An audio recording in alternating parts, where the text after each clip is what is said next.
Copa അമേരിക്കയിൽ ആദ്യ മത്സരത്തിൽ ബ്രസീലിന്റെ സമനില ആരാധകർ ഒട്ടും പ്രതീക്ഷിച്ചിട്ടുണ്ടാകില്ലെന്ന് മാത്രമല്ല എല്ലാവരെയും നിരാശപ്പെടുത്തുന്നതുമായിരുന്നു. ബ്രസീലിനെ അപേക്ഷിച്ച് കരുത്തു കുറഞ്ഞ ടീമാണ് കോസ്റ്റാറിക്ക. ഈ ടീമിനെതിരെ വമ്പൻ താരങ്ങൾ അണിനിരന്ന ബ്രസീൽ മികച്ച പ്രകടനം നടത്തി അനായാസ വിജയം നേടുമെന്നാണ് എല്ലാവരും പ്രതീക്ഷിച്ചതെങ്കിലും മത്സരത്തിൽ ഗോളില്ല സമനില കൊണ്ട് തൃപ്തിപ്പെടേണ്ടി വന്നു.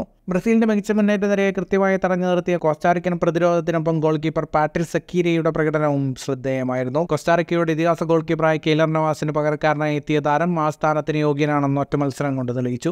മത്സരത്തിൽ മുഴുവൻ സമയവും കളിച്ച സെക്കീര മത്സരത്തിൽ 4 സേവുകളാണ് നടത്തിയത്.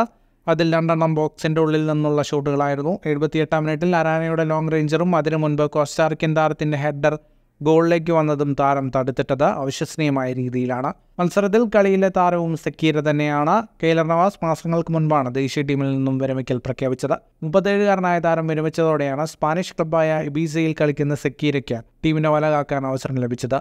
ഒരു പ്രധാന മത്സരത്തിൽ ഗംഭീര പ്രകടനം നടത്തി തന്റെ മികവ് തെളിയിക്കാൻ താരത്തിന് കഴിയുകയും ചെയ്തു. ഫുട്ബോൾ ലോകത്തെ കൂടുതൽ വാർത്തകൾക്കും വിശേഷങ്ങൾക്കുമായി സ്പോർട്സ് കഫേ ഇപ്പോൾ തന്നെ സബ്സ്ക്രൈബ് ചെയ്യുക.